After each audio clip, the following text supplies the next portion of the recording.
Arya stood in the endless gloom of early evening, her body stiff from the long hours of travel. The wagon tracks in the mud told stories of many comings and goings here at the Twins. Wind whistled softly around the tall towers rising from either side of the wide river. The water below churned in a constant, ceaseless flow, a reminder that time marched on, no matter how many were lost to its currents. She was so close to her family now, closer than she had been in all the hungry nights, in all the days of fear. For the first time in what felt like an age, she was near the place where a grand gathering was about to happen. Her brother Robb's wedding feast, a union set to tie the Starks and the Freys more tightly. Yet the mere mention of Walder Frey's name twisted knots in her stomach. She could remember whispers of the old man's cunning, the caution in Catelyn's voice when she once spoke of him. She had never met him face to face, but she had always pictured a sly smile, watery eyes shining with malice. The things she had heard about his brood, and the way he meddled with alliances, had left her uneasy. She tried to imagine stepping through those tall doors to see Robb again, to feel her mother's protective arms. But all she could feel, truly, was an itch in her fingers, a coiling tension that suggested something was about to go terribly wrong. She was still wearing a rough-spun cloak, dust clinging to its hem. The weight of needle at her side gave her some strange sense of comfort. She had endured the cruelty of Harrenhal, the flight across half the realm, and the crushing sense of having no one left to trust. But somehow, the blade her half-brother Jon had given her felt more than metal. It felt like the anchor to who she was, Arya Stark of Winterfell. At her back, the hound paced slowly, scanning the courtyard for any sign that might betray them. Sandor Clegane's visage, twisted by that horror of burned flesh, was often enough to send stable boys scurrying. But here, in Walder Frey's domain, few gave him more than a second glance. The men and women who served the Twins were too busy, going about their tasks of preparing the wedding feast, or guarding the gates, ensuring that everything ran smoothly. Tension radiated from them in invisible waves, as if all sensed the precarious balance of this alliance. Arya tried to rid herself of the memory of her father's execution, tried to banish the sound of the crowd from her mind. Whenever she closed her eyes, she saw the final flash of the sword. Hatred coiled within her. She carried names in her heart, recited them like prayer. Joffrey, Cersei, Ilyn Payne, Polliver, the Tickler, and so many others. At times, she found herself adding to the list with a voice that was no longer that of a child. She never dared forget that Walder Frey belonged on such a list, or at the very least, she suspected he was due the same brand of justice as all the others who had betrayed the Starks. When at last they secured a hiding place within the stables, Arya could breathe a little easier. The hound grunted at her, rummaging through a store of old sacks to find fresh feed for the horses, anything that might give him cause to remain there, as if he were a mere sellsword in someone's employ. As dusk gave way to darkness, Arya pressed herself against the stable wall, peeking through a crack in the boards. She saw guests arriving. Wagons rattled in, music drifted faintly from the main hall. Lantern light streamed from arrow-slit windows, illuminating the courtyard with flickers of gold. Each new arrival was greeted by Freymen in dull livery. She knew her mother and brother would be here soon if they weren't already. The thought of seeing them again, of throwing herself into her mother's arms, brought a throb of bittersweet longing to her throat. She swallowed it down. A boy younger than her hurried past the stable, wearing ill-fitting boots that sloshed in the mud. He paused to whisper with another stable hand, casting glances over his shoulder. Both seemed filled with a different sort of apprehension, or perhaps excitement. The Freys were known to be an odd, fractious brood, rarely united.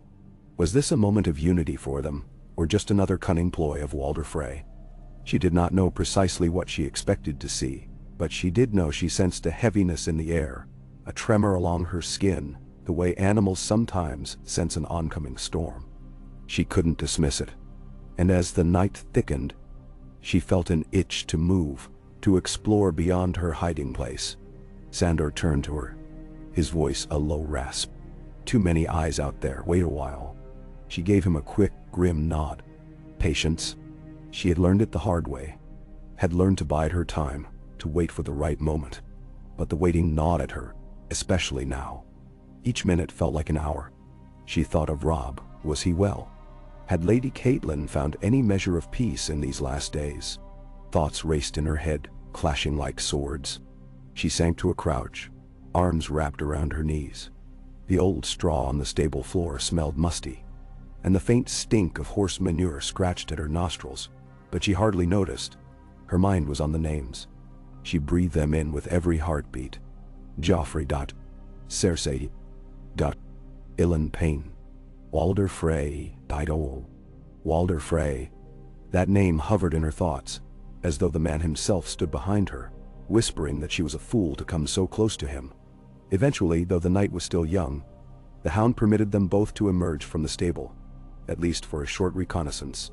Quiet as a wraith, Arya slipped from the door, hugging the shadows.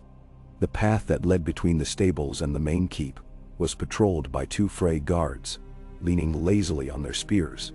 They talked of the wedding, of how many casks of wine would be opened, of how Walder Frey was always counting his coin but never too poor to throw an ostentatious feast.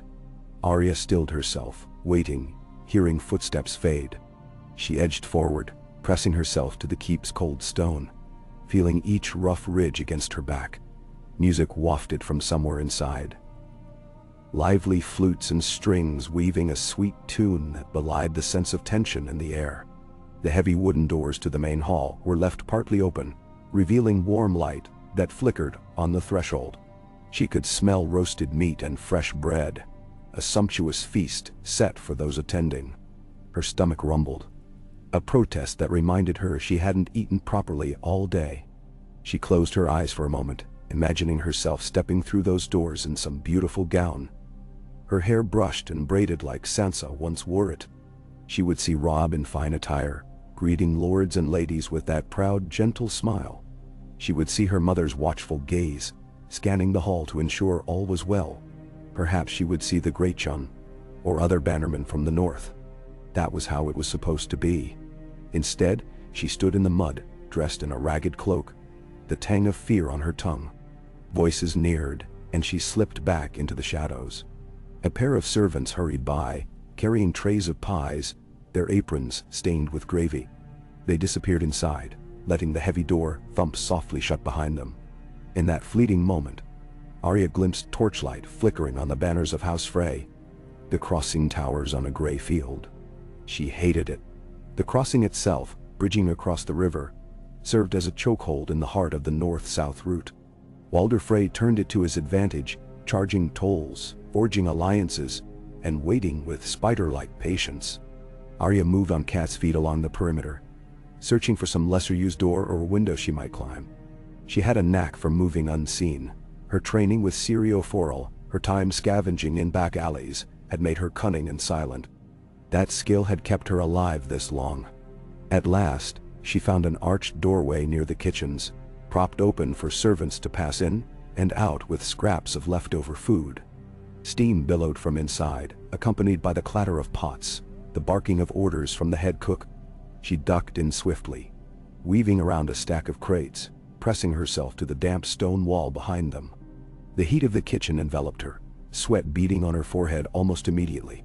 The rush of scullions back and forth with ladles and trays provided a steady, chaotic noise that hid her presence. Across the swirl of activity, she saw a broad-shouldered man wearing the livery of House Frey. He was conferring with some half-dozen underlings, pointing briskly at pots and platters. Arya edged sideways, avoiding anyone's gaze, skirting behind large ovens. She might be mistaken for a kitchen girl if she were seen, dirty enough, hair tangled enough. But she had no illusions that anyone who studied her face would easily dismiss her. The wide, curious eyes, the set of her jaw, they might see something of Ned Stark in her. She paused in a dark corner near barrels of flour. This was no place to linger for long, but she waited, letting her ears sift the sounds in case she might catch something worth hearing. She gleaned bits of talk. The wedding, the order to keep the ale flowing, the sense that Lord Walder had planned something.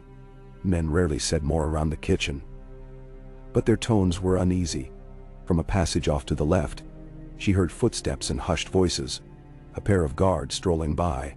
She couldn't see them, but from their laughter, It seemed they spoke of how the old lord was, in a mood as sharp as a knife's edge. Something about the future of House Frey was at stake tonight, but then again with Walder Frey, was it not always so? Creeping forward, Arya found a winding corridor that likely led deeper into the keep, possibly to Lord Frey's private quarters or some lesser hall. She wasn't entirely sure where she was going. All she knew was that she had to find a vantage point on the wedding festivities, or possibly find her brother or mother before they were all scattered to their separate corners of a dangerous arrangement.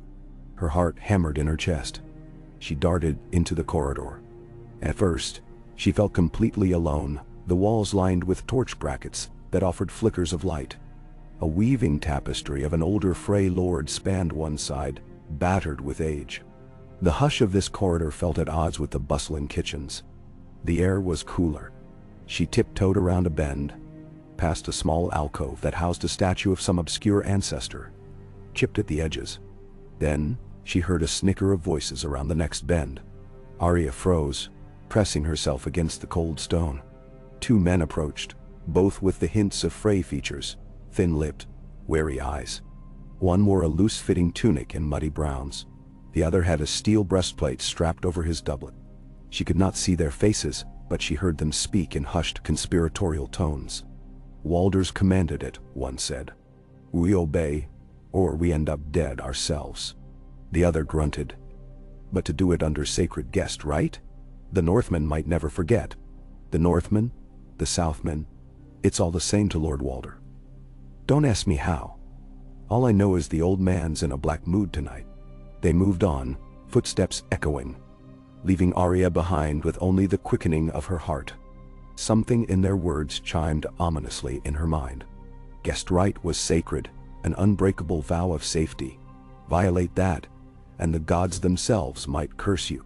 She couldn't quell the dread building in her veins. What was Walder Frey planning under the guise of the wedding? A memory rose. The mention of how the Karstarks had turned from Robb, how the alliances in the north had begun to fracture after the fiasco with the marriage pacts. Could Walder be plotting to punish Robb for failing to marry his daughter as he once promised? Arya felt the hair at the back of her neck prickle. If Walder Frey's pride was stung, perhaps he had planned something far darker than a simple snub. She had to find her mother and Robb. They had to be warned, if they didn't already sense the danger. She bit her lip, forcing her feet to move more swiftly. Another corner, another corridor. She nearly collided with a servant carrying a stack of table linens. The woman gasped, blinking at Arya in surprise. Arya darted away, not waiting for the servant's reaction. Her footsteps echoed in the winding hall, and she cursed herself for not being quieter. At last, she came upon a set of steps that spiraled upward. She ascended cautiously, the gloom of the keep thickening as she left behind the lit torches below. Cobwebs clung to the corners of the narrow staircase. Where was she going? Possibly to a minor tower or a small hall used for lesser gatherings. It hardly mattered. She just wanted a vantage point, or a quiet place to think, to plan. At the top, she found herself in a short corridor with a single plain door at one end. A single torch flickered in a bracket near the door, sputtering with a low hiss. Carefully, she eased toward it, checking for any sign of guards. None. The door was slightly ajar, revealing a modest solar within. She heard no voices. The faint scent of dusty books, old parchment. She slipped inside. The solar was small, lined with shelves that held a scattering of worn ledgers, maybe accounts of tolls. A few rolled maps lay on a table near the window, pinned down by a stone paperweight carved like a fish. Lord Frey's personal scribes might have used this place, or perhaps one of his brood who handled the river traffic accounts. Arya's eyes swept the room, and her heart jolted when she saw, on a small side table, a tray with a jug of wine and a half-filled cup. That meant someone had been here recently. Fear pricked her, but she forced herself to remain still, listening. Silence. No sign of the occupant. A chill wind wafted through the half-shuttered window, rustling the maps.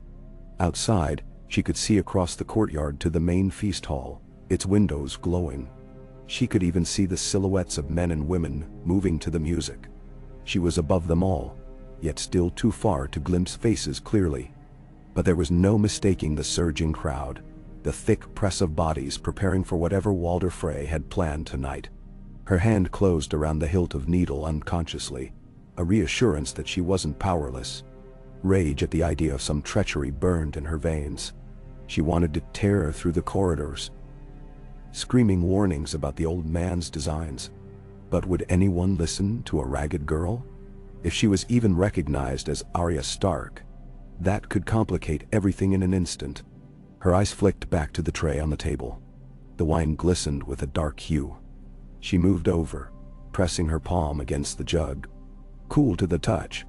Not freshly poured, so the occupant must have been gone a short while. She ran her finger along the table's surface, gathering a thin layer of dust.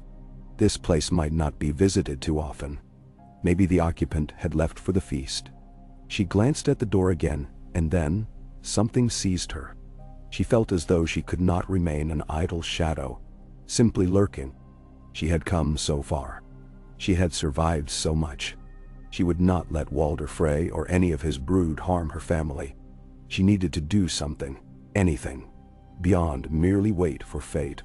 She left the solar as silently as she had come, creeping down the stairs this time, determined to slip closer to the heart of the twins, closer to Lord Frey's seat of power. She had an idea forming. If Walder Frey was behind some looming betrayal, perhaps removing him from the game before it began could disrupt the entire plan. The thought was dangerous. Her father's voice, in memory, told her to be cautious, that vengeance needed a sure hand. But Ned Stark was gone. Arya had learned the world's cruelty on the road, and if the cost of inaction was her family's life, she could not turn away. She reached the base of the stairs, ignoring the scullion who rushed by, balancing a tray of lemon cakes. Another corridor opened up, leading deeper into the keep. She passed a wide archway that led to a counting room, with men hunched over tables, quietly sorting coins or scribbling tallies. Arya didn't stop. She pressed on until the architecture changed, the walls becoming more ornate, the tapestries of finer quality. Perhaps these were the corridors near Lord Frey's personal apartments. 2 guards in Frey colors stood flanking a carved oak door. Arya froze, stepping back into a small recess in the wall. They hadn't seen her. She breathed slowly, heart pounding. One guard cleared his throat. "You heard we might be called away soon?"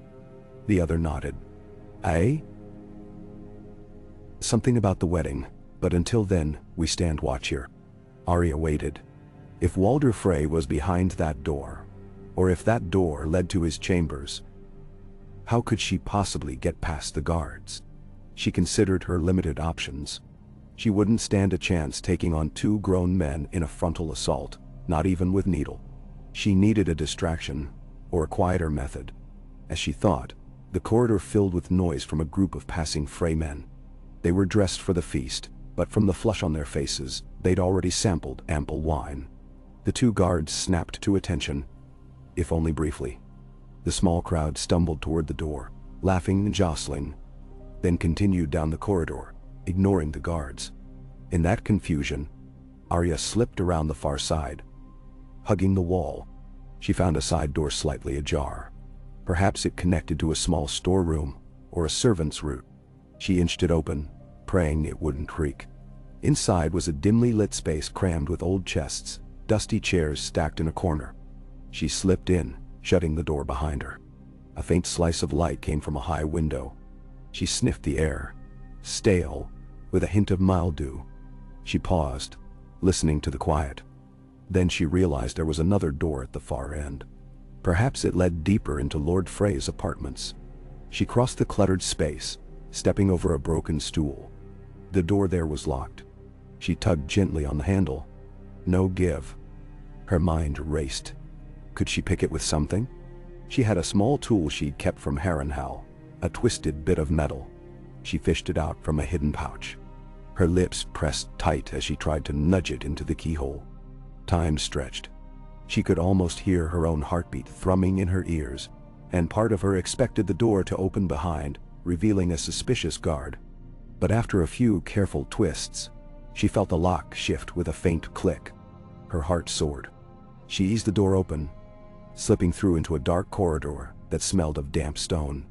This must be an unlit walkway behind the main chambers.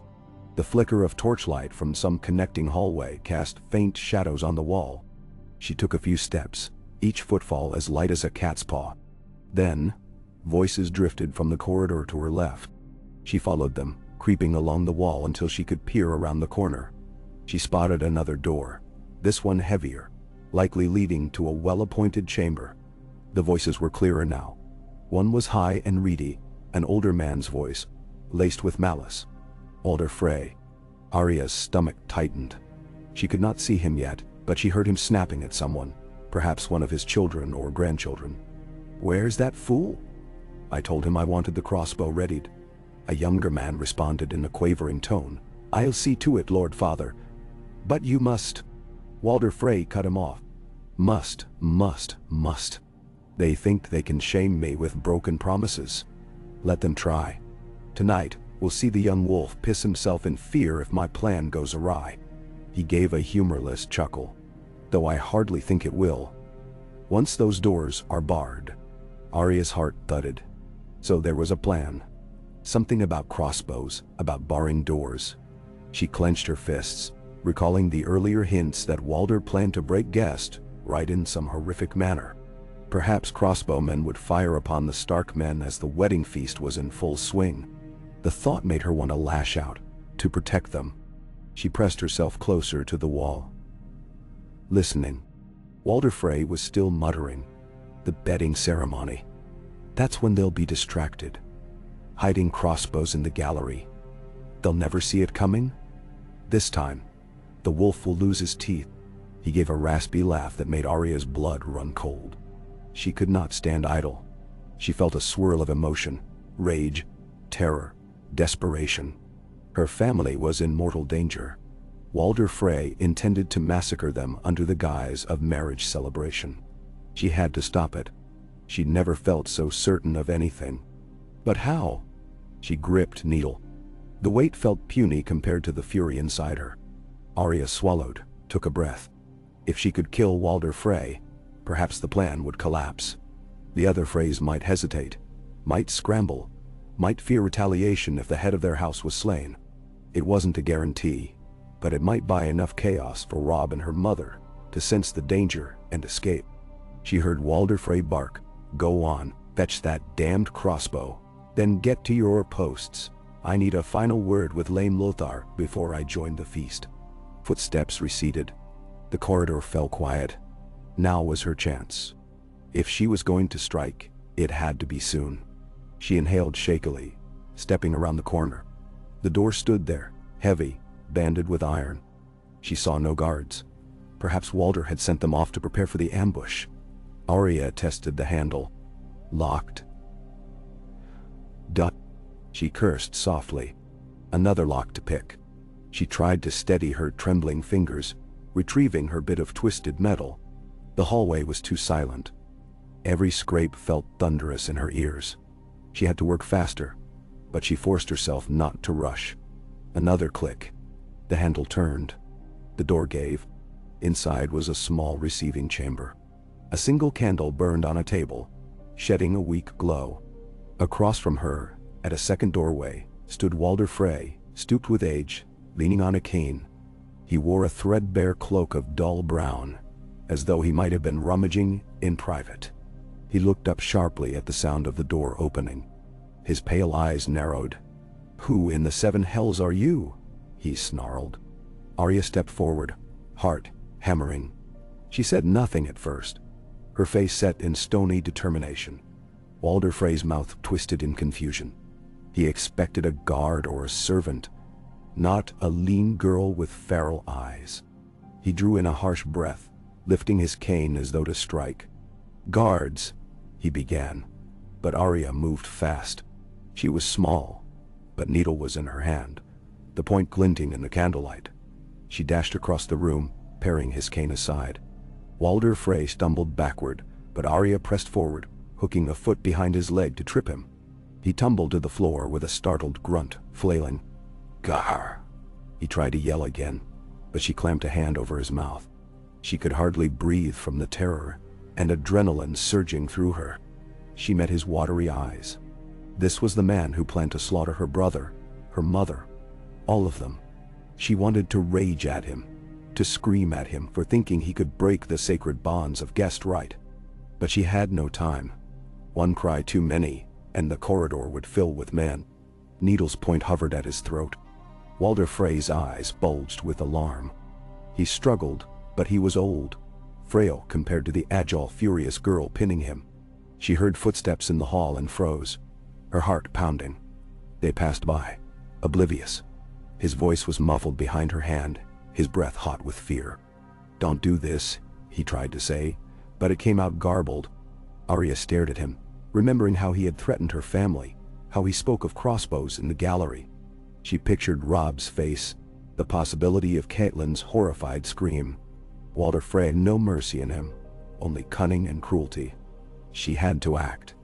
She leaned in, hissing, for the Starks. Then, with a fierce thrust, she drove Needle into his chest. Walder Frey let out a strangled gasp, his body convulsing. Blood bubbled at his lips. Arya stabbed again, to be certain, tears burning at the corners of her eyes. This was not a daydream or a hollow wish. She was truly ending a man's life. But for her family, for those about to be betrayed, she would do far worse if she had to.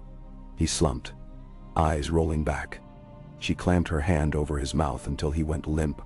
Her breath came in ragged bursts. For a moment, she felt the swirl of triumph and horror, the knowledge that she had just killed the head of House Frey. She thought she might retch, but she forced herself to remain calm. This was only the beginning. When she was sure he was gone, she stood, looking down at the old man's corpse, blood pooling around his tunic. She let out a shuddering exhale, wiping Needle's blade on his cloak. Her mind spun. Now what? Surely his guards would notice his absence soon. The plan would still be in motion. His sons and men-at-arms would gather in the main hall, crossbows ready to betray the Starks. But if Walder Frey was gone, who would give the final command? Would they act without him or hesitate? She needed to warn Robb. She needed to save her family from the threat still looming. Perhaps if she could cause a great enough commotion, force the Freys to redirect their attention, Robb might sense the betrayal. Arya dashed to the door, pressing her ear to the wood. Silence. She slipped out, carefully shutting it behind her. Her mind raced with the knowledge that she had done the unthinkable. But Walder Frey was dead, and if the gods had any sense of justice, they would not weep for him tonight. The corridor was still empty. She hurried back the way she'd come, praying no one heard the scuffle. The keep felt eerie, with only the distant hum of the feast reminding her that the rest of the world went on. Ignorant of what had just transpired, her footfalls echoed on the cold stone. She shoved open the storeroom door, weaving through the clutter until she found the door that led back to the main hall corridors. Pausing at the threshold, she took stock. What she needed now was to find her mother or Robb. The wedding had likely already begun. She could only imagine the bride and groom standing before Walder Frey's dais. She shuddered, thinking of the bride, one of the Frey daughters, blissfully unaware that her father had orchestrated murder. Or maybe not blissful at all. The Frey children might have known. She tried to push that thought away. Peeking out, she saw a smattering of Frey guards hustling by, carrying crossbows. The sight made her heart lurch. They hadn't realized Walder Frey was dead yet, so they carried on with his plan. The question was how to stop them. Her mind flew through possible actions. She could try to sabotage the crossbows, set fire to something, raise an alarm. But no, the best chance was to directly warn Robb.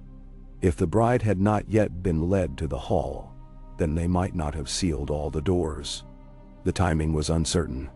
She had to move swiftly but carefully.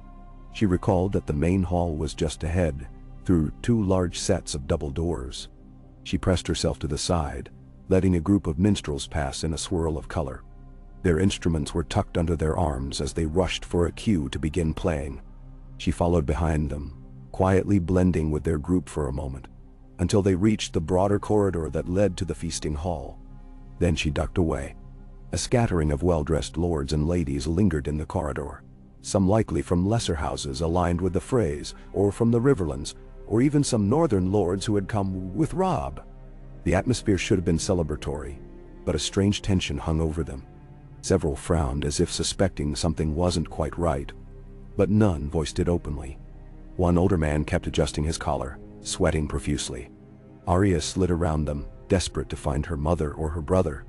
How would she even approach them openly without drawing suspicion? She was so close, yet still faced an ocean of uncertainty. Her heart pounded like a war drum. She couldn't lose her nerve now. She had done the hardest part, killed Walder Frey. But the men with crossbows, the trap waiting to spring, that was still in place. She had to do something drastic, or else everything would be lost. Creeping behind a pillar, she peered into the great hall. Rows of tables were set out, platters of food already being picked over, wine flowing freely. At the high table sat a few Freys, though not Walder himself. Impossible, since he now lay dead in his private chamber. She recognized some of the faces from descriptions. Maybe Black Walder, maybe lame Lothar. Their expressions were tight, forced into mock joviality as they entertained the guests. She didn't yet see Rob or her mother. Possibly they were in a separate chamber or had not yet entered. Or maybe they sat on the dais near the seat of honor, but out of her line of sight. Suddenly, trumpets sounded in a flourish. Arya's breath caught as the doors at the opposite side of the hall opened, and in strode Robb Stark, the young wolf himself, tall and kingly in dark fur-trimmed garb. At his side was Lady Catelyn, looking pale but resolute, wearing the austere grace of a woman who had endured heartbreak, but pressed on for the sake of her son. Behind them followed a small retinue of northern lords and a handful of men-at-arms. The hall erupted in polite applause. Arya's eyes burned with tears she refused to shed. Robb looked older than when she had last seen him, more burdened, perhaps, by the war and the tragedies that had befallen their house. Catelyn wore sorrow like a hidden blade, though her posture remained regal. Arya longed to call out, "Mother! Robb, it's me!" but her voice stuck in her throat. She also feared the Frey guards. If she shouted now, they might cut her down before she could speak. Then all would be lost. Catelyn and Robb took their seats near the dais, leaving one empty seat at the head, presumably for Walder Frey. Servants quickly poured wine for them. Some of the Freys at the high table exchanged looks. Their lord was late. Perhaps they thought he was simply toying with his guests, building suspense. For a moment, Arya dared to hope that the entire plan might unravel now that their patriarch was gone. But she couldn't count on that. The men with crossbows would be waiting for a sign or for Walder Frey's arrival. They might grow anxious.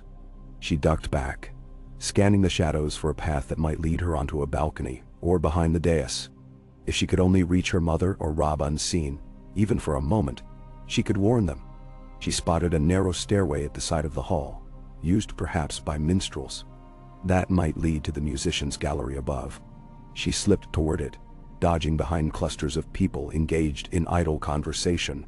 One drunken knight nearly bumped into her, but she sidestepped swiftly, her heart pounding. Ascending the narrow steps, she found a small gallery where a handful of minstrels tuned their instruments. The music from below soared, a lively tune to celebrate the wedding that was soon to be sealed. The minstrels barely noticed her presence, focusing on their notes. She crouched near the wooden railing, peering down at the grand scene. There was her mother, scanning the room, her eyes reflecting quiet concern. Robb forced a smile when a Frey cousin approached to chatter. Catelyn's gaze darted toward the high table, and Arya could almost see her mother's unease. Walder Frey's absence was conspicuous. "Where is he?" Catelyn asked a Frey seated nearby, her voice thinly audible over the music. The Frey gave a dismissive shrug. "Our Lord Father will be along shortly, my lady." The tension in the hall thickened.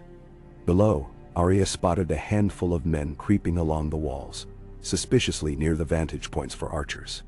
They carried crossbows partially concealed under cloaks. She trembled with anger and terror. This was happening soon, the trap about to be sprung. She had to move now. She approached the group of minstrels. They were preparing to shift the music to a slower melody, perhaps to herald the official wedding vows. Arya scanned their instruments, searching for a means of distraction. Then she spotted a large gong propped in the corner, near a drum. If she could cause a thunderous racket, maybe that could startle the crowd, create a moment of chaos. She could shout a warning from the gallery. Rob might see her. They might realize the betrayal. Her hands shook. She waited until the minstrels paused between songs. Then, with all the force she could muster, she raced to the gong and seized the mallet. She slammed it against the metal disc. A deafening clang resounded, echoing through the hall. The minstrels jerked in shock, dropping instruments. Voices below rose in confusion. Caitlin stood up abruptly, scanning the gallery. The crossbowmen near the walls tensed. Arya took a breath and shouted, "Rob, mother! It's a trap. The Freys mean to kill you." Her voice rang out with surprising clarity, bouncing off the stone walls. Gasps erupted in the hall. Every head turned toward the gallery. Arya didn't hesitate. She slammed the gong again, the reverberations shaking her arms. "They've got crossbows. Walder Frey meant to murder you all," she cried. Pandemonium erupted. Caitlin whirled, searching for the source of the cry. Then her gaze traveled up, and Arya saw her mother's eyes widen in shock. Their gazes locked. Caitlin's lips parted in a silent call of Arya's name. Rob was on his feet, scanning the corners of the hall, and the crossbowman realized the moment was lost for a sudden, silent volley. People screamed. Knights sprang to their feet, toppling chairs. The Freys leapt up, some drawing daggers. In that instant, the carefully orchestrated plan fell apart. Without Walder Frey to give the signal, confusion reigned among his men. Some crossbowmen panicked, loosing bolts wildly. A woman shrieked as a quarrel embedded itself in the table. Northern soldiers scrambled, upending benches, drawing swords. Caitlin seized a dagger from a startled Frey guard at her side. Rob roared, "Defend yourselves!" From her vantage, Arya saw chaos unfold. The hall became a storm of thrashing bodies, tables crashing, plates clattering to the floor. Men in Frey livery tried to regain control, but the Northmen were not easily subdued. One crossbowman tried to aim at Rob, but before he could fire, the Greatjon tackled him to the ground with a furious roar. The music had died instantly, replaced by screams and the ring of steel. Arya watched in horror as a pair of Frey men converged on Caitlin. But with surprising ferocity, she slashed at one's face with the dagger, forcing him to stumble back. Another northern retainer jumped in, driving his sword through the second man. Rob barked orders, rallying his men to form a defensive line near the dais. Some guests, though, were unarmed. Ordinary courtiers now cowering behind turned-over tables. A few of the bride's relatives tried to shield her from the melee.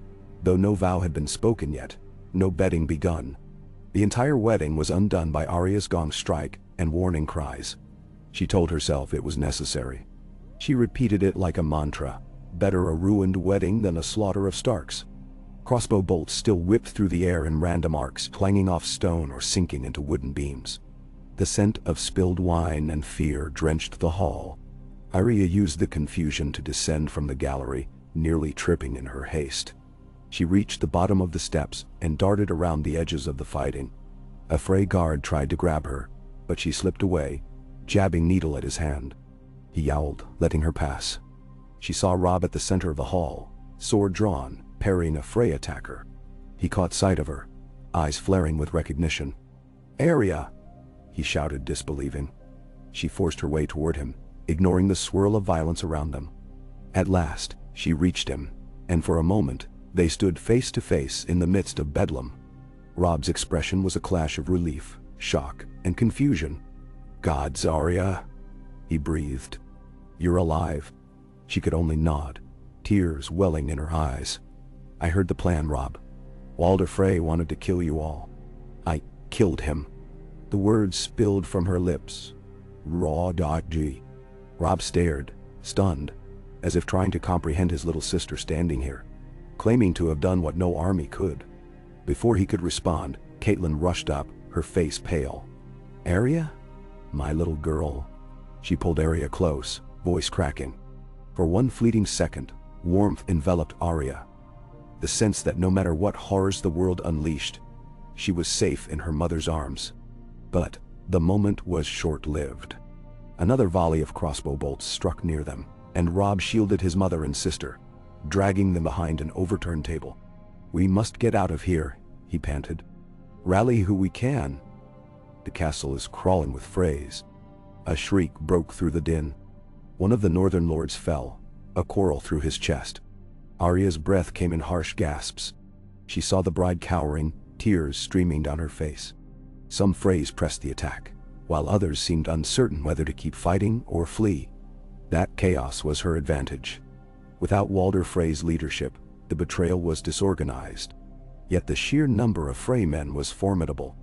Robb was yelling commands to his bannermen, telling them to secure the exit, to fight their way back across the courtyard if they had to. A cluster of loyal knights formed around him. Catelyn held Arya's arm as if afraid to lose her again. Arya looked into her mother's eyes and saw both relief and horror. This was not the tender reunion they had dreamed of, but it was the only one fate allowed them tonight. They moved as a group, step by step, forcing their way to the hall's entrance. Freymen tried to bar the massive double doors, but the Great John and others rammed into them with brute force. The doors burst open, letting a flood of frightened guests spill into the courtyard. More crossbowmen waited there, but they faltered when they saw the unexpected wave of bodies. Stark men poured out, swords at the ready. Crossbow bolts soared overhead. Shouts of alarm ricocheted off the walls. In the confusion, Arya clung to her mother, scanning for any sign of the Hound. She had come with him after all.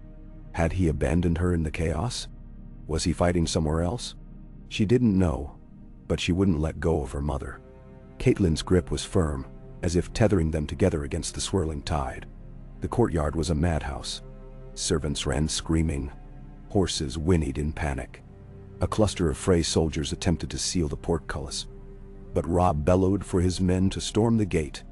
They surged forward, clashing in a frenzy of steel and desperate cries.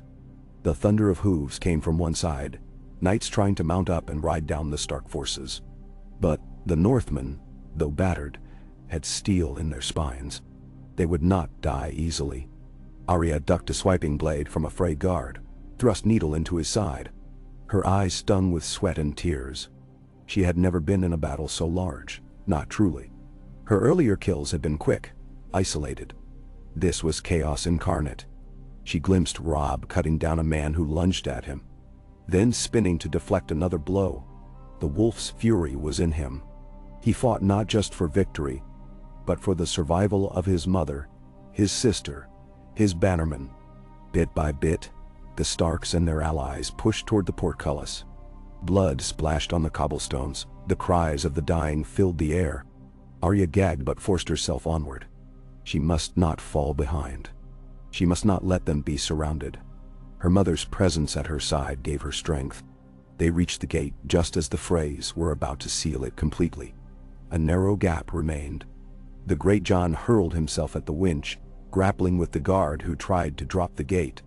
With a roar like a bear, he heaved the guard aside. Another northerner joined in, wrestling the mechanism. The portcullis jerked upwards, instead of dropping. A glimmer of hope. Robb shoved past the scattered Freys, leading his mother and sister through the gap. Others followed, desperately trying to escape this death trap. Some found horses, others were on foot. The night sky overhead was dark, the moon hidden by clouds. Torches cast wild shadows.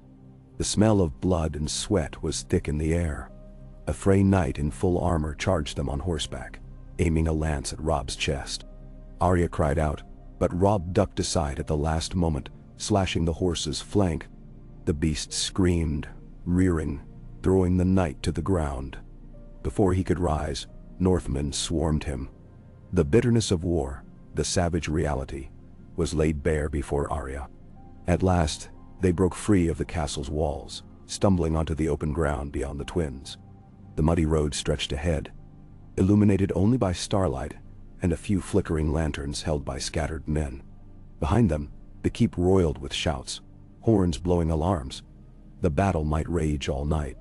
Freymen poured from the gates, but the Starks had gained precious ground. They could rally or flee. Robb, panting, wiped blood from his brow. His hair was matted to his forehead. He looked to his mother and Arya. "We can't stay here. We must regroup. Some of our men are camped a league downriver. We'll muster there." His voice shook with relief that they had survived thus far, but also with the horror of a wedding turned to slaughter. Caitlin glanced back at the twins, eyes shimmering. "So many dead," she whispered. "He planned to kill you. Kill us all. Arya." She turned, cupping Arya's cheek. "My fierce girl, you saved us." Tears slid down her face. "You saved us." Arya felt something break in her chest. She let herself fall into her mother's embrace, letting out a choked sob. She didn't feel like a savior. She felt the weight of everything she had done. The men she had killed. Walder Frey himself. But if it meant her family lived, she would bear that burden 1,000 times over. Rob placed a hand on Arya's shoulder. He didn't speak. Words failed him.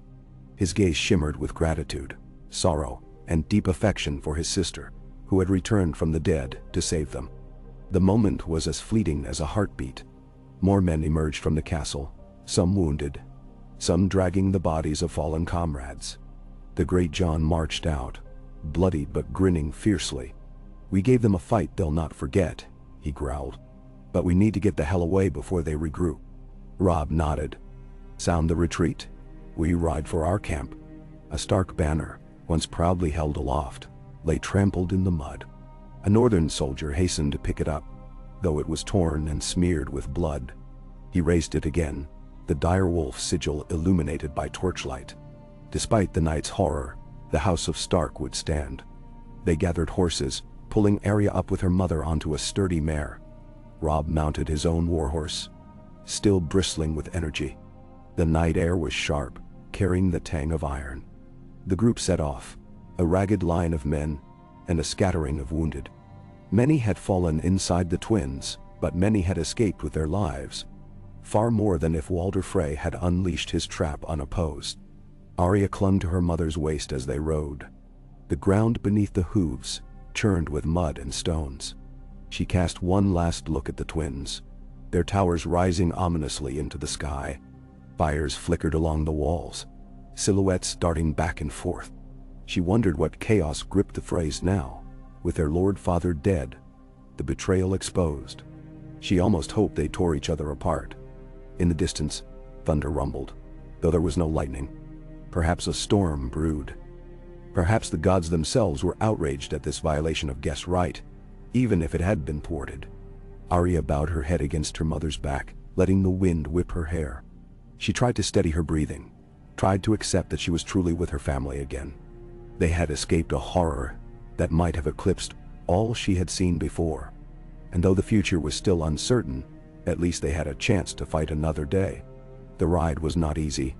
Some wounded men groaned in agony. Caitlin cradled Arya protectively, as if afraid she would vanish if she let go. Rob rode beside them, casting worried glances at the small column of survivors.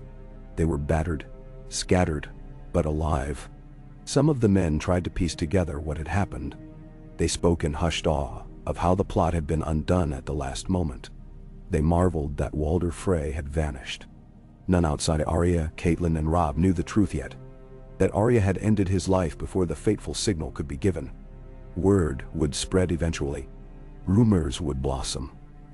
That the Stark forces discovered the treachery. That Walder Frey vanished. That the gods punished him for daring to break guest right. But for now, in the hush of night, as they retreated from the scene of betrayal, Arya felt only exhaustion and an odd sense of grim fulfillment. They pressed on for what felt like hours, forging ahead on the muddy road until at last they came upon the outskirts of the Stark encampment. Pickets challenged them in the darkness, then recognized the king in the north and fell to their knees in relief. Rob commanded them to rouse the camp, to tend to the wounded. Torches sprang to life like fireflies in the gloom. In a quiet corner of the encampment, near a cluster of tents, Rob helped Arya and their mother down from the horse. Servants rushed to prepare a tent for the wounded Lady Catelyn, though her wounds were all in the heart and soul tonight, not of the flesh. Arya stumbled, nearly toppling, her legs weak from adrenaline. Rob caught her, steadying her. "You're safe," he whispered, almost more to himself than to her. Then he signaled for men to bring bread and water, for the women to be given dry clothing. Caitlin placed a trembling hand on Arya's cheek again, as if to reassure herself that this wasn't a dream. "You must tell us everything," she whispered. "How did you come here? Where have you been?" Arya managed a small, tired nod. "I will, Mother, I promise." But first, she looked at Rob, uncertain how to convey what weighed on her mind. "I'm sorry about the wedding. It's ruined. Everything." Her voice cracked. She thought of the bride, left behind in that chaos. The alliance was in tatters, the war sure to continue. Rob's gaze was soft, though lines of worry etched his face. "You saved us, Arya.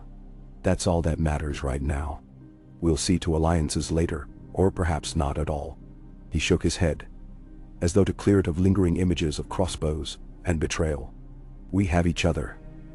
That's more than we dared hope for this night." Caitlin closed her eyes, tears slipping free. "The gods are good. They let me see both my children again." She pulled them into an embrace, ignoring the mud and grime, ignoring the stares of soldiers around them. For a moment, they were simply a mother and her children, reunited against all odds. Yet Arya felt an undercurrent. The war was far from over. The Lannisters still held power in King's Landing. Joffrey still wore the crown, and the North was still under threat. The Freys, decapitated though they were, might still rally behind another scion of their line. But the Red Wedding that might have been would never come to pass. Walder Frey's monstrous plan to slaughter the Starks in a single bloody night had been thwarted, the old man himself dead by Arya's hand. In the days to come, they would have to reckon with the consequences. But for tonight, the Stark survivors clung to hope. As the sky began to lighten, heralding a new day, Arya sat in her mother's tent, wrapped in a blanket, the flicker of lantern light dancing across her weary features. Caitlin dozed fitfully on a cot, while Rob conferred with his captains about the next steps in this uncertain war. Exhaustion tugged at Arya, but she couldn't sleep. Images of Walder Frey's final moments haunted her, the gurgle of his dying breath echoing in her ears. She stared at her hands, remembering how they pressed the life from him. He was on her list, she reminded herself. He had chosen betrayal, chosen cruelty. She had spared countless lives tonight by removing him from the game. It was justice of a kind, even if it felt like the brand of justice the world had forced upon her. She swore silently that whatever came next, she would fight for her family, for the memory of her father, for the North. She was Arya Stark of Winterfell, and she would not be broken by the cruelty of men like Walder Frey. Tonight's events had proven that she could tip the scales of fate, even if it meant staining her hands with blood. For the Starks, she would do it again, if she must. Sometime past dawn, she drifted into an uneasy sleep, curled in the safety of her mother's presence. Outside, the camp buzzed with anxious activity, men exchanging whispered stories of how the Stark king had narrowly escaped a heinous ambush. Some looked to the coming battles with dread, others with fierce determination. But among them all spread the rumor that Lord Walder Frey was dead, stricken down before he could spill Stark blood in his own hall. A sign, some said, that the old gods were not done with House Stark. If Arya dreamed, she dreamt of wolves running through a dark forest, unstoppable and free. And though the war raged on for now, the family bond held them together, forging a path beyond the ruin Walder Frey had tried to inflict. And so the night passed into a day that found House Stark still standing, wounded but unbroken, a testament to the furious courage of a lone wolf who refused to let them fall. When Arya finally woke, daylight had moved across the tent's canvas walls. A fresh cloak had been draped over her, and the first thing she felt was the ache in her muscles. The second was that strange lightness inside her, so contradictory to the heaviness of her deeds. Part of her felt relieved to be among family again, but another part remained coiled in tension, fearful that it might all vanish. Her mother had already risen, though not far. She knelt by a small basin, washing her face with water that had gone tepid. Caitlин's eyes were rimmed in red, as though she had spent hours weeping or standing guard in anxious silence. She looked over when Arya stirred, offering a weary smile. "How do you feel?" she asked quietly. setting the cloth aside. "Tired," Arya managed, her throat rough. She pushed herself to a sitting position, stretching her limbs. The events of the night before drifted through her mind in a rush. The clang of the gong, the shouted warning, the chaos of crossbow bolts, the sight of Walder Frey's watery eyes just before she stabbed him. She drew a breath and exhaled slowly. "And hungry," she added with a grim smile, feeling her stomach pang. Caitlin nodded. "We can fix that. We have provisions. It's not a feast, but it will do." Without further words, Arya stood and moved to her mother's side. At close range, Caitlin's features seemed worn with worry, lines that told the story of heartbreak and near disaster. Yet, there was relief, too, in the way she brushed a stray lock of Arya's hair back. "I thought I had lost you," she murmured, voice thick with emotion. Arya swallowed. "You almost did," she admitted, remembering the horrors of Harrenhal, the near scrapes on the road. Yet she was here, alive, by some strange grace. They stepped outside the tent and found the camp bustling, men moving in purposeful waves. A crisp morning wind stirred the banners that bore the direwolf of House Stark, though many were singed or muddied from the night's frantic retreat.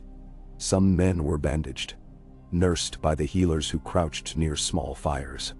Others were scraping congealed blood off their armor, exchanging heated whispers about whether the Freys might launch a reprisal attack. Robb stood among a knot of his captains, a map unrolled on a makeshift table.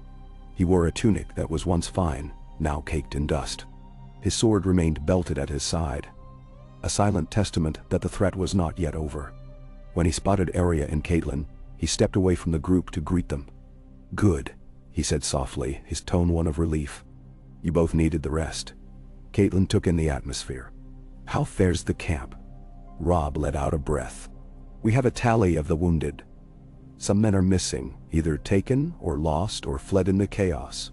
Many remain shell-shocked by how quickly everything fell apart.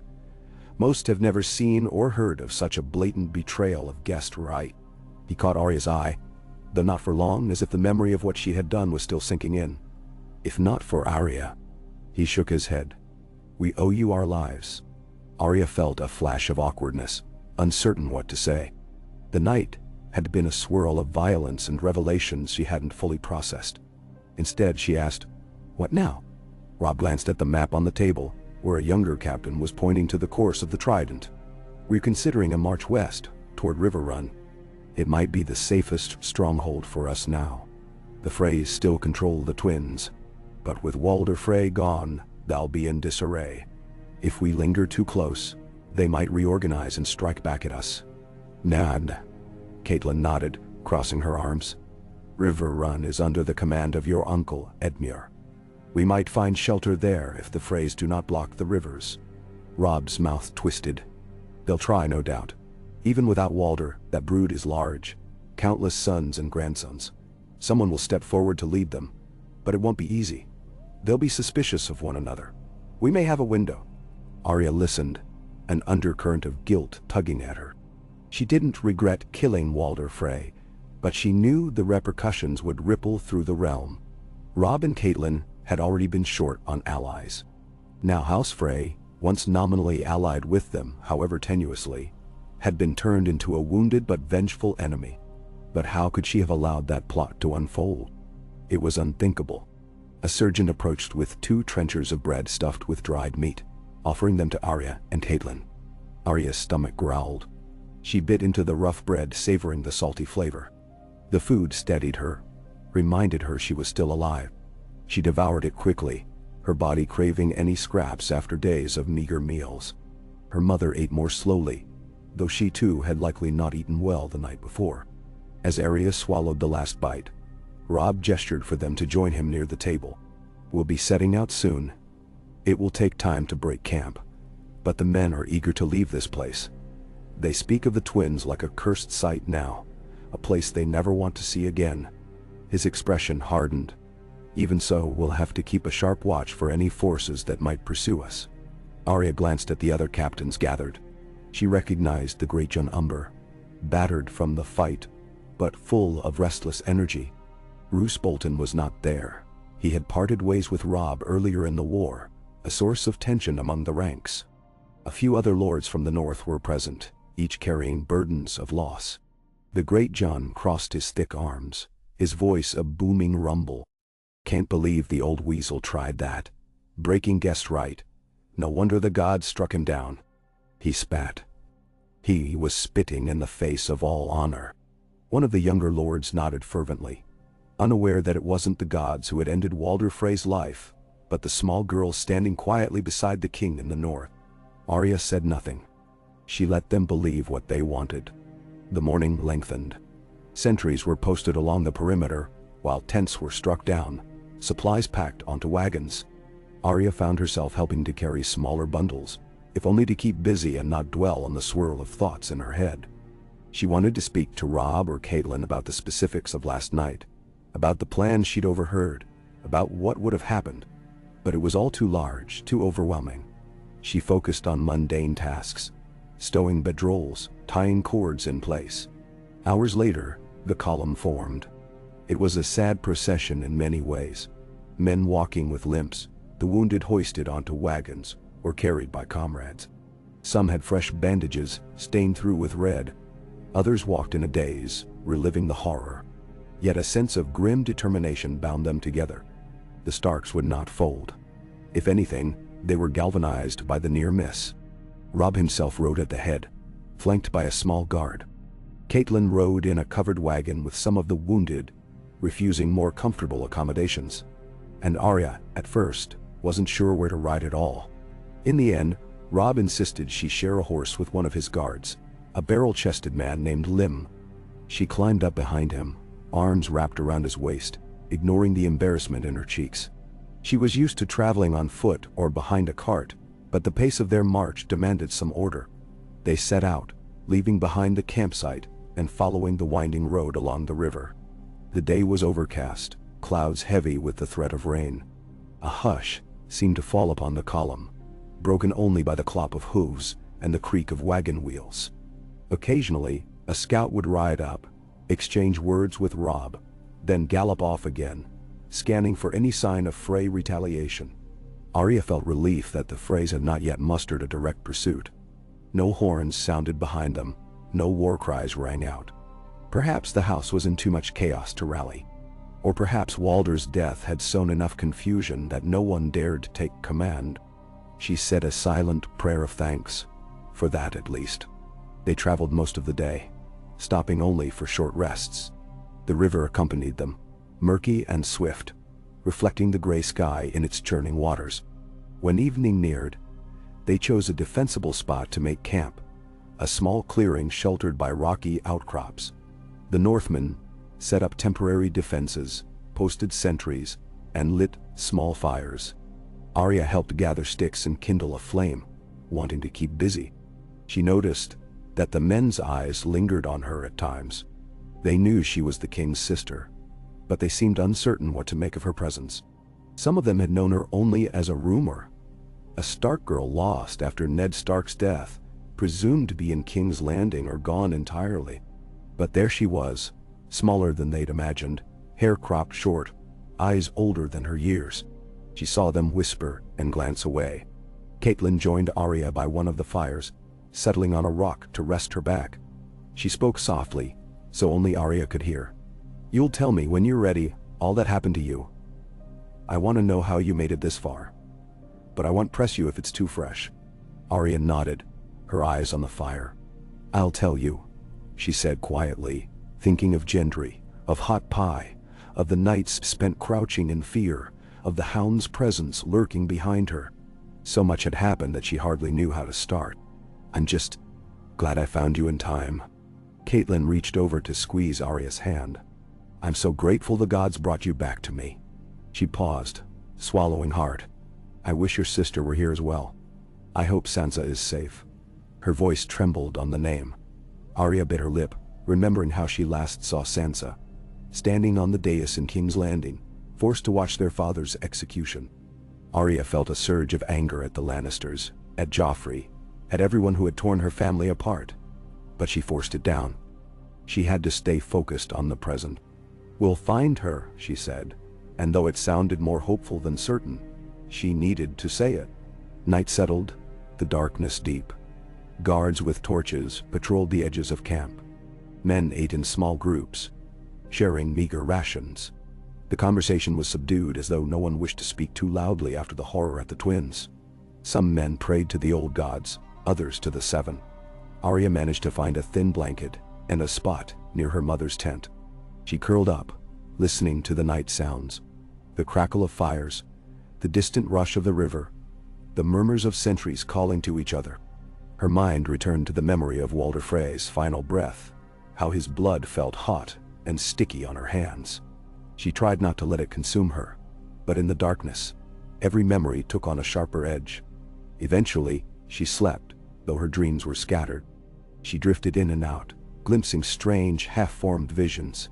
Wolves running along a moonlit bank, a castle gate slamming shut, crossbow bolts flickering like lightning. She woke once, heart pounding, certain she'd heard Walder Frey's rasping voice behind her. But she was alone, save for the sleeping forms of men scattered around. She squeezed her eyes shut, urging herself to calm. He was gone, his plan thwarted. Yet the night still felt too long. By dawn the camp was stirring again, preparing for another day's march. The sky was steel gray, the threat of rain lingering. Arya rubbed the sleep from her eyes, grateful for the distraction of movement. No one asked her about the details of Walder Frey's death, not even her mother, perhaps sensing she wasn't ready. Or maybe it was simpler to let the rumor remain that the old man had suffered some just demise at the hands of fate. Robb was in conference with his lords again, deciding the safest route to Riverrun. Arya had gleaned that Edmure Tully, her uncle, was holding the castle but was engaged in skirmishes with Lannister forces. She worried that the path to Riverrun might be blocked, or that the Freys would anticipate their arrival. But there was no better plan. They couldn't return north safely, not with so many Bolton men unaccounted for. Nor could they risk heading east toward the Vale. That route was fraught with its own dangers. So westward lay their best hope. They set off anew, the column strung out along the muddy track. The day's journey wore on with an oppressive quiet. The scouts that rode ahead returned with no sign of hostile forces. It seemed the Freys were too fractured to launch a pursuit. Once or twice, the column came upon lonely farmsteads, their occupants peeking out fearfully. The war had turned once thriving lands into precarious ground. The people no longer welcomed armed men with open arms, no matter their banner. Late that afternoon, a light drizzle began to fall. Arya tugged her cloak tighter, water dripping from the hem. The air smelled of wet earth and rotting leaves. The riders pressed on until they found a stretch of woods that offered partial shelter. There, they made camp again. Fires sputtered in the drizzle, men huddling close for warmth. Arya's shoulders ached, and her legs felt stiff from long hours on horseback. Even so, she found comfort in the routine, gathering wood, stoking flames, chewing on a bit of tough salt pork. Better this than the terror of the twins. Nearby, Robb stood with the Great John and a few others, discussing the next day's route. A messenger had arrived earlier with news that some of Roose Bolton's men might be roving the nearby countryside, allied with the Lannisters. That left everyone uneasy. If the Boltons had truly betrayed the Starks, it meant another front of danger. Arya sneaked closer to hear fragments of conversation. "Must assume they're hostile," the Great John rumbled. Flayed man sigils spotted near the crossroads. Arya's stomach churned at the mention. The Boltons' flayed man banner always unnerved her. Its open display of cruelty. She wondered if they were even worse than the Freys. She kept her distance. She wasn't sure if Robb wanted her overhearing these military councils, but she wanted to be informed. She refused to be the naive little girl who needed constant protection. The world had stripped away her illusions. She was a Stark, and Starks had to stand strong, no matter their age. Night fell once again. The drizzle turned into a heavier rain, forcing the men to pitch tents if they had them, or huddle under tarps strung between trees. Arya and Catelyn shared a tent with 2 wounded soldiers, providing what little comfort they could. Raindrops drummed on the canvas above. A steady, unrelenting rhythm. Thunder rolled in the distance, though no lightning split the sky. Arya's dreams that night were murky, the constant rain lulling her into a half-waking state. She dreamed of a dark corridor, a locked door, the whisper of names on her lips. Joffrey, Cersei, Ellen Payne, Polliver, the Tickler, Walder Frey. In the dream, she pushed the door open only to find a swirling emptiness, something that made her heart pound. She woke with a start, pressing a hand to her chest. Across the tent, Catelyn was awake, gazing at nothing. The wounded soldiers lay in fitful rest. Arya crawled over to her mother, curling up by her side. Catelyn put an arm around her without a word. They didn't speak, but the silence felt like an unspoken understanding, a shared grief for all that had been lost, all that might still be lost if their journey turned ill. The next few days wore on with the same pattern. The rain persisted, though it lessened from time to time, allowing the roads to dry just enough that the wagons could keep rolling. The scouts continued to bring back scattered rumors of Bolton men or Lannister outriders, but no pitched battle came. Arya wondered if they were simply lucky, or if the war was shifting to other fronts. A part of her felt uneasy, expecting an ambush at every bend. She found herself talking more with her mother when they made camp, sharing bits of her journey, careful not to dwell on the darkest parts. She described how she escaped King's Landing with Yoren of the Night's Watch, how she traveled disguised as a boy, how she ended up in Harrenhal, then fled again. She mentioned Wheeze and the horrors of that twisted castle, though not every detail. There were some memories she could scarcely voice. Catelyn listened gravely, her eyes reflecting both sorrow and pride. Occasionally she'd interrupt with gentle questions. Were you hurt? Did they feed you enough? But mostly she let Arya speak, absorbing each new revelation of how her daughter had survived. Whenever Arya's voice shook, Catelyn placed a comforting hand on hers. By the time they neared the outskirts of Riverrun's lands, nearly a fortnight had passed since the night of the ruined wedding. The wariness in the column grew sharper. They were in the Riverlands proper now, Edmure Tully's domain, but pockets of foes could lurk anywhere.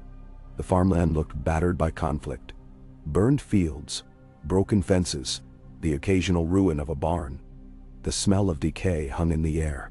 Finally, they came upon a road that would lead them to Riverrun itself. The scouts reported the presence of Tully outriders, suggesting the castle still stood firm. Robb ordered banners raised high, letting their allies see the Stark sigil. The men perked up at the prospect of reaching safety. Just before dusk, they crested a gentle rise and saw Riverrun on the horizon. The castle perched where the Red Fork and the Tumblestone rivers met, its walls strong despite the war raging around it. The drawbridge was up, but they saw armed men on the battlements scanning the roads. A Tully banner hung limp in the damp air. Catelyn exhaled softly, tears in her eyes at the sight of her childhood home. They approached carefully, sending riders ahead to announce that King Robb Stark had returned, with Lady Catelyn and a host of loyal men. The watchers on the walls conferred, and soon the drawbridge was lowered.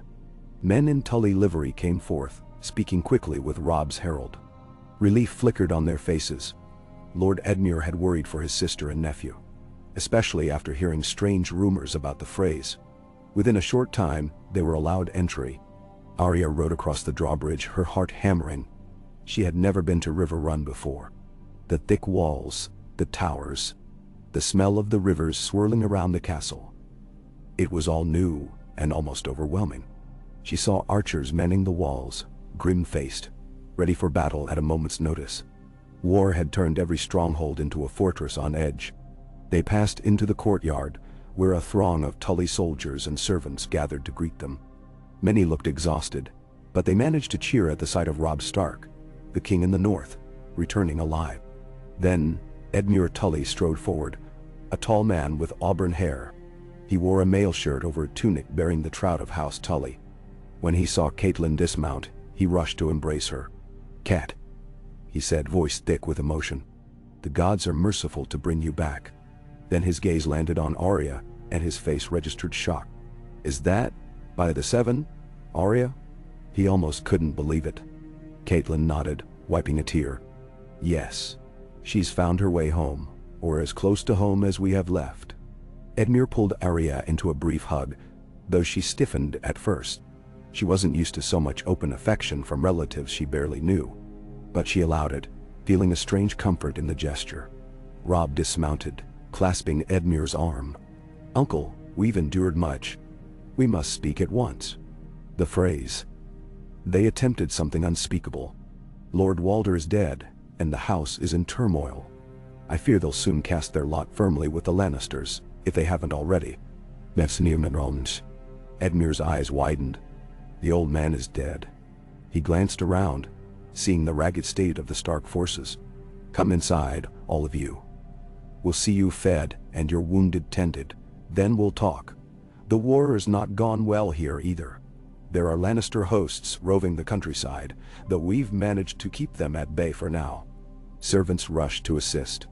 Arya found herself shepherded through Riverrun's corridors, past the great hall, up a winding staircase to rooms set aside for them.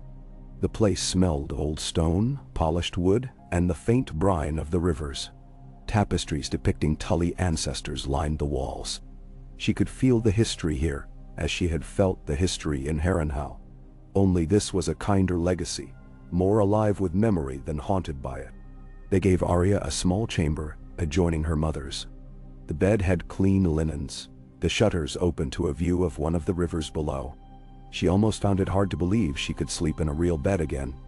Part of her recalled the stables, the hedges, the filthy corners she had curled up in over the last months.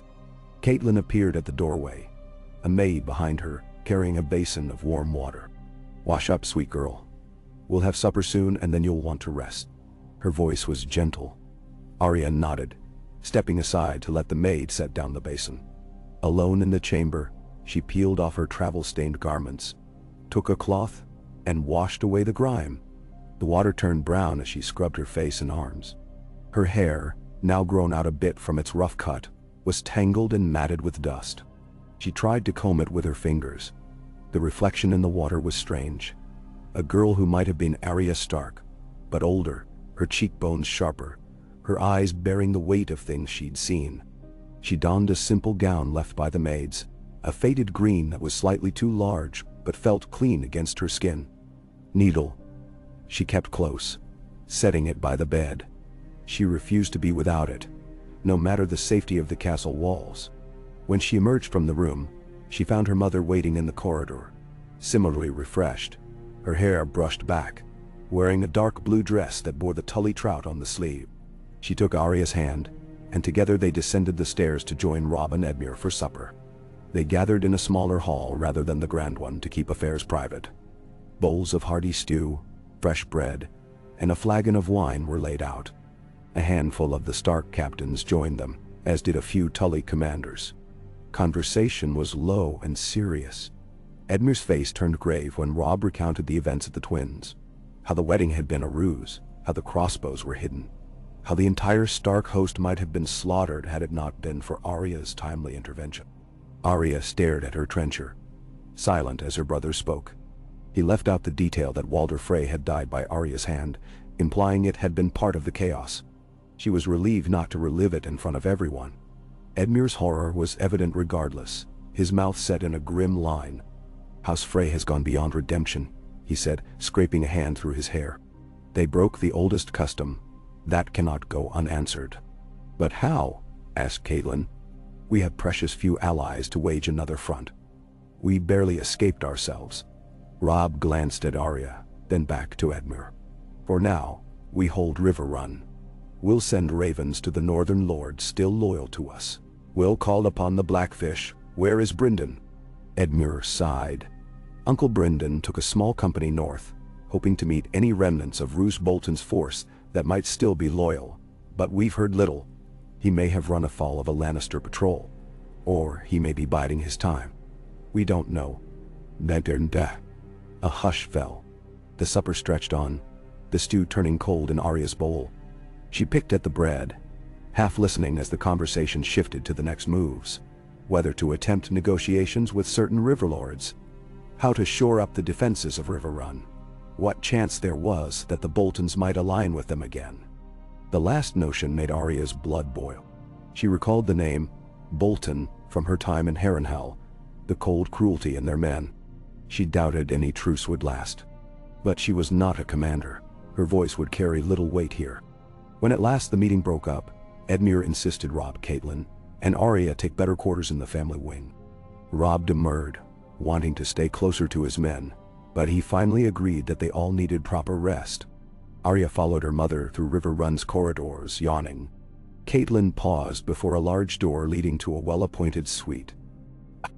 "This was my old chamber as a girl," she said, a faint smile touching her lips. "I never thought I'd see you in it, Arya.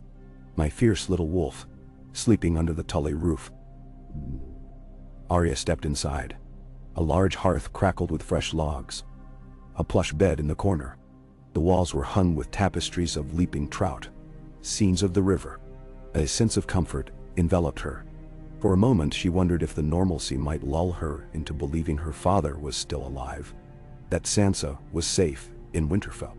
But it was only a fleeting fantasy. The world had changed. She let the warmth of the hearth soak into her. Caitlin rested a hand on her shoulder, guiding her to the bed. "Sleep," her mother said gently. "We'll talk more in the morning, all right?" Arya nodded, sinking into the soft mattress. Her limbs felt heavy as lead. She clutched needle beneath the covers, more out of habit than immediate fear. When her mother tucked the blankets around her, she felt a pang. How long had it been since she'd been tucked in like a child? A lifetime ago, back in Winterfell, when the world still made sense. She slept deeply that night, lulled by the crackling fire, her dreams mostly shapeless. It was only in the early hours, when dawn light crept through the shutters, that an image formed in her mind. Walder Frey's eyes, wide with shock, his mouth moving in silent protest as her hand clamped over him. She woke in a cold sweat, biting her lip to keep from crying out. Outside, birds called softly, heralding a new morning. She forced herself to breathe, remembering she was at Riverrun, safe behind stone walls. Yet how long would safety last in this war? She rose, dressed in a simple tunic and breeches this time. Clothes kindly left by one of the maids who realized Arya hated gowns. She belted needle at her waist and slipped out into the corridor. The castle was stirring. Servants fetching water, guards changing shifts. She made her way down to the courtyard, wanting to feel the open air. She found it bustling already. Stable hands tending horses, a blacksmith hammering metal, soldiers practicing with spears in the morning light. The smell of fresh bread wafted from a bakery somewhere. Arya inhaled it hungrily. She considered going to find a loaf. But first, she wanted to see the rivers up close. She had never stood on the banks of the Red Fort. She made her way through an archway, past a small garden, until she reached the edge of the battlements overlooking the water. The river shimmered below, moving in a calm but steady flow. Arya leaned on the stone parapet, letting the crisp air tousle her hair. For a moment, she tried to imagine that the war was far away, that life might be normal here. Footsteps approached behind her. She glanced over her shoulder, half expecting to see her mother or Rob. Instead, she found a Tully guard, a lean man in half-plate. He nodded politely, about to move on when he recognized her. "My lady," he said quietly, "I'm told you're Arya Stark. Welcome to Riverrun. I fought for your father years ago, under Lord Hoster Tully's banners."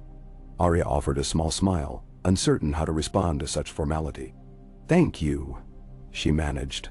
"It's good to be here." The guard dipped his head and continued on his rounds. Arya turned back to the river, letting her mind wander. She tried not to replay the horrors in her head, but sometimes they crept in. The war was raging, or so the Lord said. The Lannisters still held King's Landing. Joffrey still perched on the Iron Throne. Her sister was likely still a captive. The Boltons might be enemies now, the Freys definitely so. The entire realm seemed to be on fire. Yet for this moment, at least, she stood safe and still, watching the water flow by as it had for centuries. A soft voice behind her said, "There you are." She turned to see Caitlin, wrapped in a thick cloak. "I came to see if you wanted to break your fast." Arya nodded. "Yes. I'm starving." She stepped away from the parapet, sparing one last glance at the waters. Together, they walked back into the castle. They found the smaller dining hall, where bread, honey, and porridge were laid out. Robb was there, talking to Edmure, who looked exhausted from the night's planning. Soldiers and courtiers milled about too, though none approached. Arya noticed the hush that fell when they saw Robb.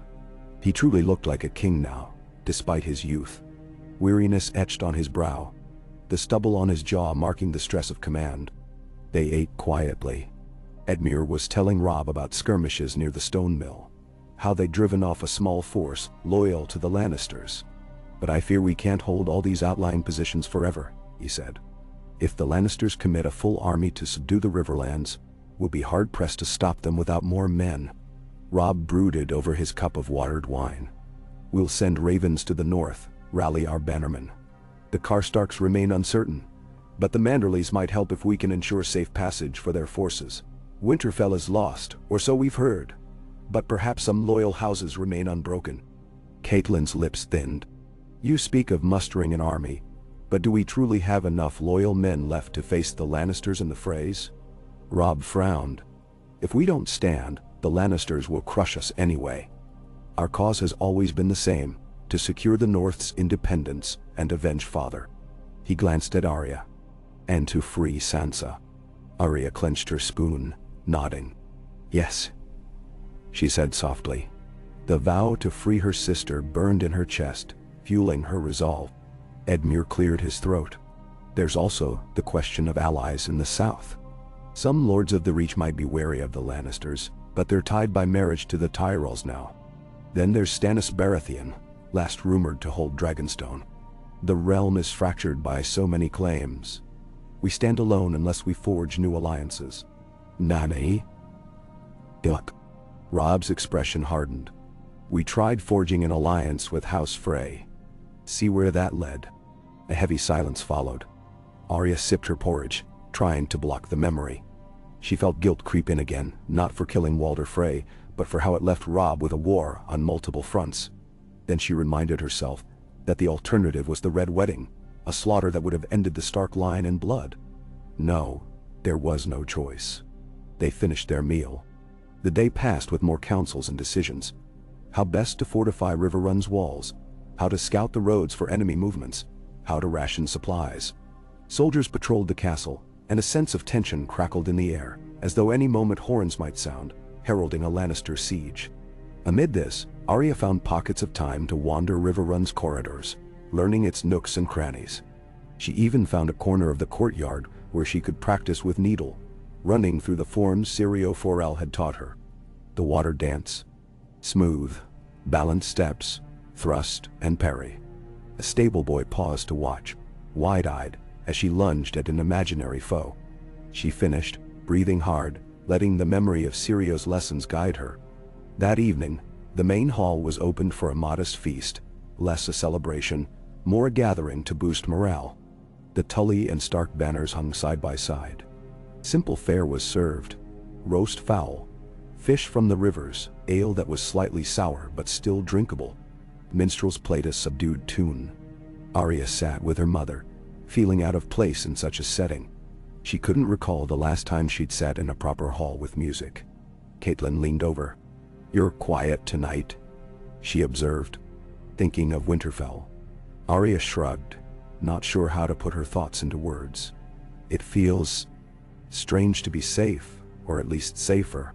She looked around at the gathered lords, ladies and knights, many wearing worry on their faces despite the attempts at merriment. "It makes me wonder what's happening out there. Who else is suffering while we sit here?" Catelyn sighed, smoothing a hand over Arya's hair. "You've always had a compassionate heart, but you can't bear the realm's burdens alone, little one." Arya flinched at "little one," though she knew it was meant kindly. She felt anything but little after all she'd been through. She clasped her hands together. "I can't just sit and do nothing." Her mother's gaze softened. "And what would you do? Ride off to rescue Sansa alone? March on King's Landing with your sword?" A flicker of defiance rose in Arya's chest. "If I had to," she said quietly. Then more softly, "But no. I know I can't do it alone." Catelyn squeezed her hand, not pressing further. The feast wore on. Edmure rose to say a few words, welcoming the Northmen, pledging unity, promising they would make the Lannisters and Freys pay for their treachery. Robb added a short speech of thanks, praising the courage of those who survived the twins' betrayal. Applause followed, though it was not the rousing cheer of a great victory. War-weary men simply nodded, raising their cups. When the meal concluded, Arya slipped away, not wanting to linger in the swirl of talk. She found a quiet passage leading to the castle's outer walls, hoping to get some air before trying to sleep. The torches in the courtyard threw dancing shadows, and she breathed in the cool night. She reached the battlements again, looking out at the dark shape of the rivers. Clouds veiled the moon, the water reflecting only a faint glimmer. She took a slow breath, letting the night breeze cool her face. For a moment, she remembered the illusions she used to have, like how knights in shining armor always won, how the Starks were always honorable and safe in Winterfell. But illusions had no place in her world now. She closed her eyes and saw Walder Frey. Her breath caught. She still felt the old man's final struggles as she held him down. Did that make her monstrous, or merely someone shaped by monstrous times? She opened her eyes again, her gaze focusing on the distant horizon. A voice behind her. "Mind a visitor?" She turned to see Robb stepping onto the battlement, looking out at the night. He offered a tentative smile. "Couldn't sleep," he said. "Too many thoughts." Arya nodded, turning back to the view. For a moment, they stood side by side in silence. Siblings reunited after so much tragedy. Finally, Robb spoke again softly. "Thank you. For what you did."